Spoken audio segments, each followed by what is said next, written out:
Everyone, this is Mr. Hausman, and we're going to work on compound circuits, sometimes also called combination circuits, because by their nature, they have some series and they have some parallel components to them. So let's get started. We're on page 27 in the honors physics curriculum for circuits, and we're going to take a look at something that we haven't seen yet, except in lab. Well, you look at this first circuit on the top of the page, and you notice kind of jumping out at you that this circuit seems to have a branched pathway. Let's kind of focus on that. There's the node or the junction where the circuit seems to split, and it comes back together on the other side. Well, if we have nodes or junctions, we know that this part of the circuit is referred to as a parallel pathway. The two 6-ohm resistors are parallel to each other. But if you widen your view, if you open up your kind of viewing angle, you'll notice that this parallel piece is preceded by a 3 on a single pathway, and then it is followed by a 5. So what we notice there is that we have a series circuit overall. You will sometimes hear me say, oh, is this a series nested inside a parallel or a parallel nested inside a series? In this case, parallel inside a series. Well, when you see this kind of circuit or a compound circuit, you try to simplify using what I refer to as the inside-outside system of doing that. Now, you can't see my hands on the paper, but what I mean by that is you go into a small detail like this parallel circuit, and you say, well, I'm going to just focus on that part. And can I simplify that? Can I find an equivalent resistance for it? And the answer is, yeah, I could replace the two 6-ohm resistors with a single resistor if I add them together. But be careful. We've already learned that adding or combining resistors in parallel isn't arithmetic. It's actually a matter of adding inverses. R1 to the negative 1, or 1 over R, plus 1 over R2. We could write that with negative exponents. And then you take the reciprocal of the whole answer. So it's a sum of reciprocals. Well, let's try that. 1 over 6 plus 1 over 6. And that's got a common denominator of 6. So the answer is, of course, 2/6. But we have to take the reciprocal of that. Remember, negative 1 exponents means to take the inverse of it, or reciprocal. So 2 over 6 becomes 6 over 2, or 3 ohms. We could replace the two 6-ohm resistors with a 3-ohm resistor. And I hope you're noticing a pattern there. Matching resistors, two 6s, will always, if they're in parallel with each other, will always be cut in half. Be careful about assuming that about every circuit, but that is a fair pattern you're going to notice. Two 8-ohm resistors, 4. Two 20s will be cut in half to 10. You can do that math. So now the next step is to think about what kind of circuit are we left with now that we've simplified the parallel. Well, now we just have a series circuit with a 3, and a 5. So could I simplify that down to an equivalent resistance or total resistance? And the answer is, of course, R1 plus R2 plus R3 gives me 3 plus 3 plus 5. Let's keep it simple. So we get 11 ohms of resistance. So that's how you find total resistance in a compound circuit. And that's going to help you as we get to the next level, which is then later maybe finding the current in that in the total circuit by the battery. In this case, we don't know the voltage, so we'll stop at just resistance.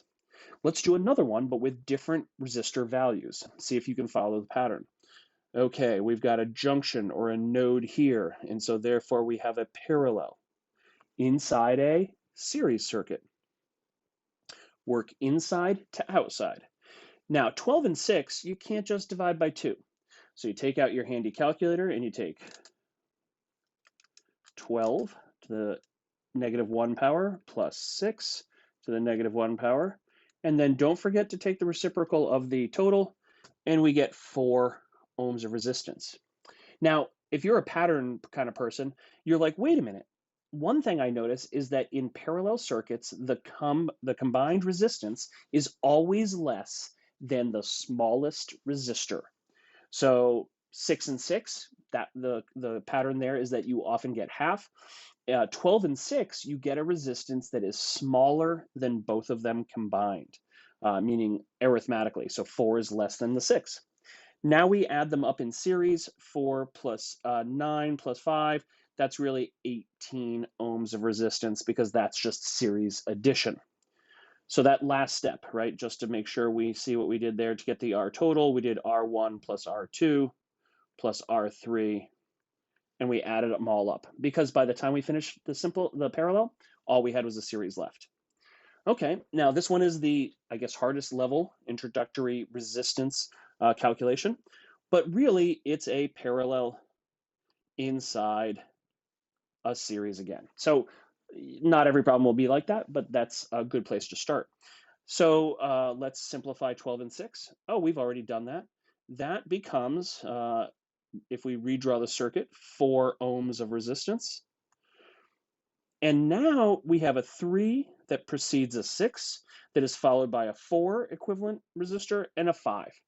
Now, one thing I want to point out, and I think I can highlight it, one of the most common mistakes here is that when you see the 3 and the 5 drawn like this, a lot of people go, oh, but those are parallel to each other.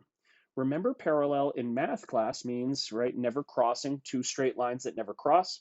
In this case, parallel means never branches. So once we've simplified down the 12 and the 6 in parallel, we now have an unbranching pathway. And even though they look physically parallel, they are not in the world of a circuit. So now we just take out our series formula. R for series circuit is R1 plus 2 plus R3 plus R4. There's 4 resistors now. So we get 3 plus 6 plus 4 plus 5, and we're going to get 18 ohms again. So that is kind of the manner in which we add resistors. But let's see if we can apply that to an actual combination circuit, because that's just step 1. Okay, quick interlude. This type of practice that you're going to find on page 28 and then on 29 is kind of a written set of steps for how to figure out like what to do next. I think it's easier to follow verbally, believe it or not. However, please check out this page if you want to figure out how to figure out the current divisions and how to share voltage, because there's an example with a combination circuit that's been simplified down, and let's skip those for now. Let's go to our first combination circuit that has a full RVI table. What I mean by that is you're analyzing this circuit and you're asked, even though there's no verbal instructions, no written instructions, please find all of the missing data in this table.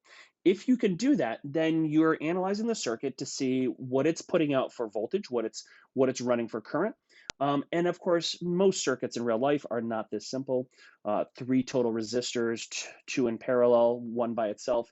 But in reality, they also use software. If you're an electrical engineer or other mechanical electrical designer, you're going to use software to model your circuits, in which case this is just what you learn in Physics 1, so you could use those software tools in the future. So let's begin. This is a compound circuit. And how do I know that? Well, because it has a parallel inside a larger series circuit, using the inside to outside approach. So this is very similar to what we just did. So according to that rule, or according to that principle, we try to simplify the parallels first. So in past problems, we've always tried to find the equivalent resistance for the whole circuit, but it was either series or parallel. Now it's both. So what we have to do is do it sequentially. Well, the equivalent resistant for the parallel part is R1 to the negative 1, R2 to the negative 1, and let's flip everything over when we're done. So on your calculator, 12 to the negative 1 plus 36 to the negative 1, flip it all over, and you could hit pause and try that. Come back when you have it.